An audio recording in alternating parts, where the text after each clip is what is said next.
존경하는 국민 여러분, 재외 동포 여러분, 우원식 국회의장님, 선배 동료 의원 여러분, 조국신당 대표 조국입니다. 지난 3월 3일 창당을 한 신생정당의 대표로서 22대 국회 초선 의원으로서 전국의 거리에서 만난 국민의 목소리를 가감없이 전하고자 이 자리에 섰습니다. 저는 흠결이 있는 사람입니다. 그런데도 지난 총선에서 690만 명의 국민께서 저와 조국혁신당을 선택해 주셨습니다. 그 마음 가득 명심하며 항상 겸허한 자세로 국민과 함께 하고자 합니다. 지난 총선에서 국민은 무도하고 무능하고 무책임한 집권 여당의 매서운 회초리를 들었습니다. 총선 후 윤석열 대통령은 말했습니다. 국민의 뜻을 겸허히 받들어 국정을 쇄신하고 경제와 민생 안정을 위해 최선을 다하겠다. 새빨간 거짓말이었습니다. 부자와 강자만 챙기는 국정 기조를 바꾸지 않았습니다. 경제와 민생 파탄을 외면하고 있습니다. 현재 서민들은 코로나 시국보다 삶이 어렵다고 하소연합니다. 소상공인, 자영업자 폐업률과 가계 빚은 날마다 치솟고 있습니다. 경기는 침체하고 나라 빚은 역대 최고로 쌓여갑니다. 게다가 무모한 의대 2,000명 정원 결정의 여파로 응급 환자는 병원을 못 찾아 목숨을 걸고 뺑뺑이를 돕니다. 상황이 이러함에도 윤석열 정권은 전 정권 탓만 합니다. 시도 때도 없이 이념몰이에 나섭니다. 반대자와 비판자들을 반국가 세력, 검은 세력이라고 비방합니다. 일제강점기의 불법성을 부인하고 식민지 근대화론을 주장하는 소위 뉴라이트 인물들을 정부와 학계의 요직에 앉힙니다. 그런데 윤석열 대통령의 거짓말은 이번이 처음이 아닙니다. 2013년 10월 21일 서울고검 국정감사장 기억나십니까? 윤석열 여주지청장이 증인으로 나와 저는 사람에게 충성하지 않는다라고 말했습니다. 저도 국민도 박수를 쳤습니다. 그러나 거짓말이었습니다. 저도 속고 국민 모두 속았습니다. 윤 대통령은 극히 일부 특권 계급 사람에게만 충성하고 있습니다. 특히 자기 자신과 배우자 김건희 씨에게 충성하고 있습니다. 거짓말은 윤석열 대통령만 하지 않았습니다.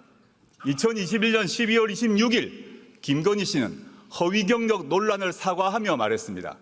남편이 대통령이 되더라도 아내의 역할에만 충실하겠다. 이 역시 새빨간 거짓말이었습니다. 대선 전 2022년 1월 공개된 녹취록에 나오는 김건희 씨의 생생한 발언 기억하실 것입니다. 우리 남편은 바보다. 내가 다 챙겨줘야지 뭐라도 할 수 있는 사람이다. 내가 정권을 잡으면 거기는 완전히 무사하지 못할 거다. 국민에 의해 선출되지 않는 권력, 즉 김건희 씨가 대통령 행세를 합니다. 여당 대표와 문자를 하며 회유하고 압박합니다. 정부 인사를 자신이 한다고 자기 입으로 말합니다. 급기야 김건희 씨가 전 여당 의원에게 지옥불 옮기라고 했다는 보도도 나왔습니다. 여당 내에서도 터질 게 터졌다라고 합니다. 경고합니다. 박근혜 정권에서 최순실 씨가 무슨 일을 했는지 그 결과 박근혜, 최순실 두 사람이 어떻게 되었는지 국민은 다 기억하고 있습니다.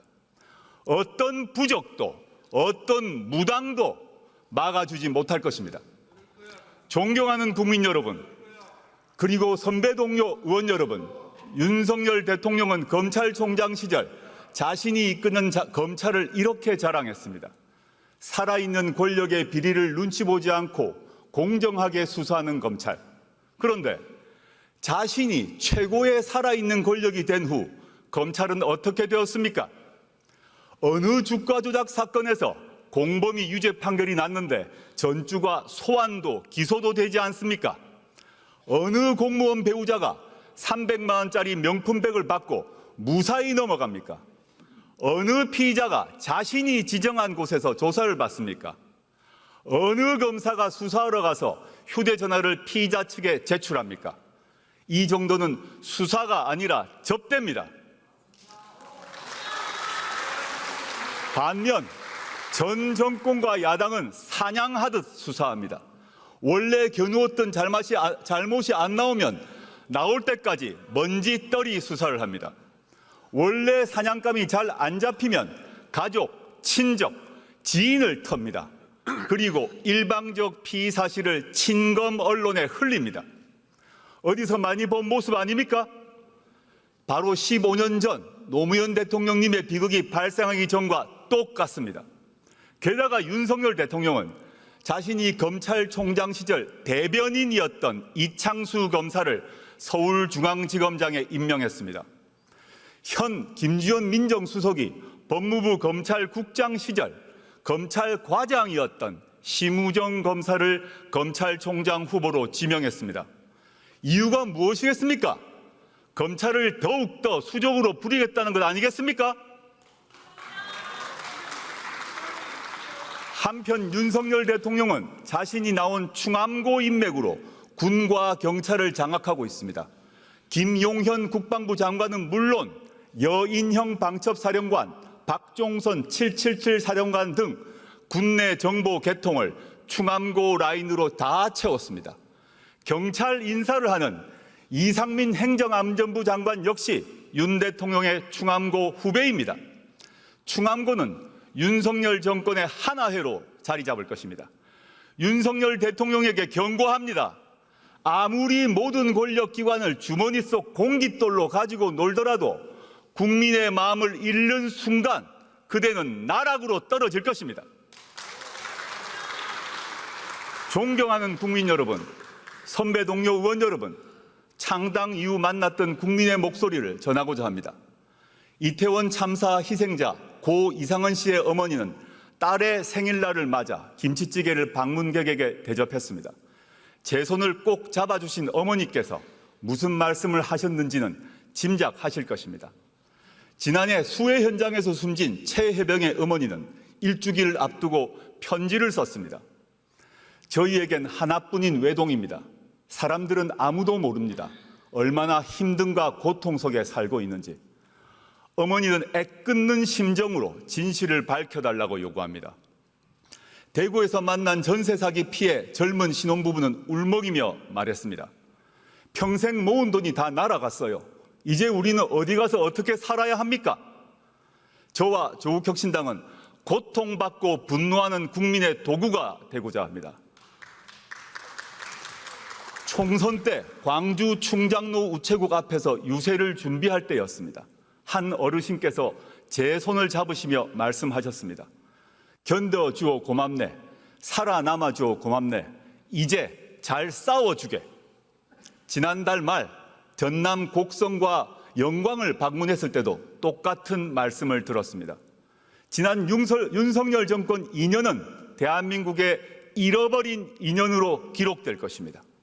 저희는 창당 총선에서 이렇게 외쳤습니다. 3년은 너무 길다. 무도하고 무책임하고 무능한 윤석열 정권은 나라를 더 망치기 전에 종식되어야 합니다. 국민은 이 정권 치하에서 너무도 힘듭니다. 인내심이 바닥나고 있습니다. 조국혁신당은 당내에 3년은 너무 길다 특별위원회를 구성했습니다. 저희는 이미 심리적 탄핵을 하신 국민의 마음을 받들며 온 힘을 다하여 위헌과 위법의 증거를 모으겠습니다. 존경하는 국민 여러분, 선배 동료 의원 여러분, 조국혁신당은 12석에 불과합니다. 원내 교섭단체도 아닙니다. 저희 힘만으로 할 수 없는 그러나 반드시 이루어야 할 시급한 사회경제적 과제 2가지를 말씀드리고자 합니다. 국민은 조국혁신당에 묻고 계십니다. 윤석열 정권 종식 이후 무엇을 할 것이냐? 조국혁신당은 문화, 디지털, 노동, 환경, 건강, 교육 등 8가지 사회권을 구현하는 민생 선진국을 제시했습니다. 오늘은 이 중 2가지를 말씀드리고자 합니다. 첫째는 주거권 보장을 통한 주거혁신입니다. 주거권은 쾌적한 집에서 안정되게 살 수 있는 권리입니다. 국민 40% 정도가 전월세 등 빌린 집에서 삽니다. 집주인이 세를 올리거나 방을 빼라고 할까 봐 노심초사합니다. 서울에서는 중위소득 가구가 10년간 소득을 한 푼도 안 쓰고 모아야 중간가격 주택 한 채를 살 수 있습니다. 소득의 3분의 1 저축하면 30년 넘게 걸립니다. 버는 속도보다 집값 오름세가 가파릅니다. 이러면 사람다운 삶을 살 수가 없습니다. 결혼하고 싶어도 함께 살 집 마련이 어렵고 애를 낳고 싶어도 여력이 없습니다. 먼저 질 좋은 공공주택과 다양한 사회주택을 국가가 확보해 제공해야 합니다. 2022년 기준 공공임대주택은 전체 주택 재고량의 10%가 안 됩니다. 더욱이 90% 이상이 60제곱미터 이하입니다. 그래서 공공임대주택은 좁고 오래된 변변치 않은 집으로 인식됩니다. 앞으로 84제곱미터 이상의 질 좋은 집 공급을 확대해야 합니다. 빌라나 주택 등도 공공부문이 더 많이 흡수해서 공급해야 합니다. 청년, 신혼부부용 주택 확대는 물론 평범한 가족을 위해 초장기 임대주택 공급도 추진해야 합니다. 신혼부부가 84제곱미터 50년 초장기 임대주택에 들어가면 굳이 집을 사지 않아도 될 것입니다. 조금 더 여유 있는 국민을 위해 내 집 마련도 쉬워지게 해야 합니다. 문제는 땅값이나 공사비입니다. 리츠 등 주택금융을 잘 활용하여 새로운 유형의 지분 공유형 주택이나 협동조합형 간접소유 주택을 늘려야 합니다. 이제 주거와 관련된 공공기관과 공기업의 역할도 바꿔야 합니다. 돈을 얼마나 벌었느냐로 평가하지 말고 국민에게 얼마나 제대로 된 거주지를 공급했느냐로 잘잘못을 따져야 합니다. 그러면 정책의 방향이 확 바뀔 것입니다. 두 번째는 돌봄권 보장을 통한 돌봄 혁신입니다. 요람에서 무덤까지 제대로 된 돌봄을 받을 권리, 그리고 제대로 된 돌봄을 할 수 있는 권리입니다. 우리 사회는 급속히 초고령 사회가 되고 있습니다. 중증 환자는 크게 늘었습니다. 돌봄의 필요성은 더 커졌습니다. 특히 간병 문제가 심각합니다. 간병비 부담과 간병 스트레스는 겪어보지 않은 사람은 모릅니다. 간병비 때문에 파산하고 간병인이 환자를 살해하는 등 비극적인 사건이 잇따르고 있습니다. 가족 돌봄을 하는 청소년은 공부를 제대로 못해 취업길이 막히고 그래서 가난해질 수밖에 없습니다. 악순환을 끊어야 합니다. 건강보험과 의료보험에 간병을 포함시켜야 합니다. 간병을 개인이 아닌 국가가 책임져야 합니다. 우리 집은 관계없다고 생각할지 모릅니다. 곧 닥칩니다. 우리 모두는 누구나 아프고 다치고 나이 듭니다. 질병과 노화는 지역이나 사람, 이념, 계급을 가려서 오지 않습니다. 또한 영유아 돌봄도 공공서비스를 확대함으로써 해결해야 합니다. 말로만 아이를 낳으라고 하지 말고 가족이 아이를 잘 키울 수 있도록 사회 여건을 획기적으로 바꾸는 것, 그것이 바로 국가가 할 일입니다. 그에 앞서 당장 손길이 필요한 가정을 위해 낳으면 국가가 키워주겠다라고 선언하고 실천해야 합니다. 아이를 위해 나라가 나서야 할 때입니다. 육아휴직 활성화법, 지역돌봄 강화법, 가족돌봄 휴가법 등 전국민 돌봄 보장 시리즈 법률이 필요합니다. 주거권과 돌봄권 보장은 대한민국이라는 국가의 소멸을 막는 방책입니다. 주거권과 돌봄권을 말하면 돈이 문제라고들 합니다. 맞습니다. 그러나 감세와 복지 증대를 함께 약속하는 사람은 거짓말쟁입니다. 중력을 이겨내야 대기권을 뚫고 우주에 다다를 수 있습니다. 세금과 복지 관련한 오랜 고정관념과 두려움을 떨쳐버려야 선진국으로 도약할 수 있습니다. 당장 증세는 못하더라도 부자 감세만큼은 철회해야 합니다. 대기업과 부자만 배를 불리지 말고 보통의 국민에게 이익이 골고루 돌아가도록 해야 합니다. 존경하는 국민 여러분, 선배 동료 의원 여러분, 이어 조국혁신당은 정치개혁을 위한 두 가지 과제를 제안합니다. 먼저 제7공화국으로 진입하기 위한 개헌을 제안합니다. 제6공화국 헌법은 국민의 피와 땀으로 일궈냈습니다. 그 뒤 37년이 지났습니다. 일제강점기보다 긴 세월입니다. 우리 사회는 크게 변화했습니다. 이 변화에 걸맞는 새로운 미래를 준비하는 새로운 헌법이 필요합니다. 헌법 전문에는 5.18 민주화운동, 부마민주항쟁, 60민주항쟁을 수록해야 합니다. 이 운동과 항쟁으로 우리는 현재에 이를 수 있었습니다. 대통령 5년 단임제도 4년 중임제로 바꾸어야 합니다. 책임 정치를 구현하고 국정의 연속성과 일관성도 강화할 수 있습니다. 민생과 복지를 위한 사회경제적 개혁을 원활하게 만들 수 있는 사회권 강화 조항도 필요합니다. 합헌적으로 수도를 이전할 수 있는 수도 조항도 신설해야 합니다. 가능하면 빨리 개헌특위를 만들어 개헌안을 만듭시다. 2026년 6월 3일에 이루어지는 지방선거 이전에 국민투표로 개헌안을 확정합시다. 그 국민투표는 축제가 될 것입니다. 두 번째 제안은 정치개혁입니다. 지금 대한민국 정치는 민의를 정확히 반영하지 않습니다. 우리 정치는 비례성과 다양성이 강화되는 쪽으로 개혁되어야 합니다. 최근 거대 양당은 정치개혁을 명목으로 지구당 부활에 합의했습니다. 과거 지구당을 폐지한 이유는 돈 먹는 하마였기 때문입니다. 고비용 정치와 금권 선거가 이제 완전히 사라졌을까요? 국민은 그렇게 생각하지 않을 것입니다. 지구당을 되살리면 민의를 더 잘 수렴할 수 있을까요? 그렇지 않을 것입니다. 지구당 부활은 거대 양당 소속 정치인에게만 좋은 일입니다. 현행 비례대표 선출 방식은 준연동형입니다. 다당제가 민주주의를 발전시킨다는 점에 공감대가 형성된 결과입니다. 그러나 현행 국회법은 양당제를 전제로 구성되어 있습니다. 대표적인 게 교섭단체 기준입니다. 12석을 얻은 조국혁신당은 국회 운영에서 투명정당 취급을 받습니다. 690만 지지자 의견을 국회 운영에서 대변할 길이 없습니다. 정당 보조금 배분에서도 큰 차별을 받습니다. 동료 의원님께 간곡히 호소드립니다. 이제 교섭단체 기준을 개선합시다. 박정희 유신 독재 정권이 개학하기 이전으로 돌아갑시다. 정치 신인 때 정치개혁에 대해서 품었던 초심을 한 번만 돌아봐 주십시오.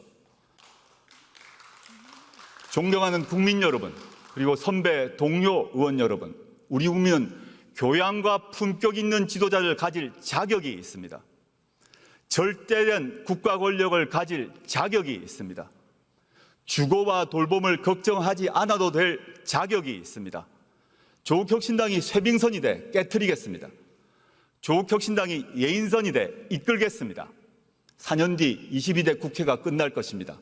그때 국민은 이렇게 말씀하실 것입니다. 조국혁신당이 정권교체를 위하여 가장 앞장서서 싸웠다. 그리고 조국혁신당으로 인하여 국회에서 주거권과 돌봄권의 기초가 마련되었다. 그 출발점은 2024년 9월 9일이었다고 말입니다. 조국혁신당은 행동하는 정치를 하겠습니다. 감사합니다.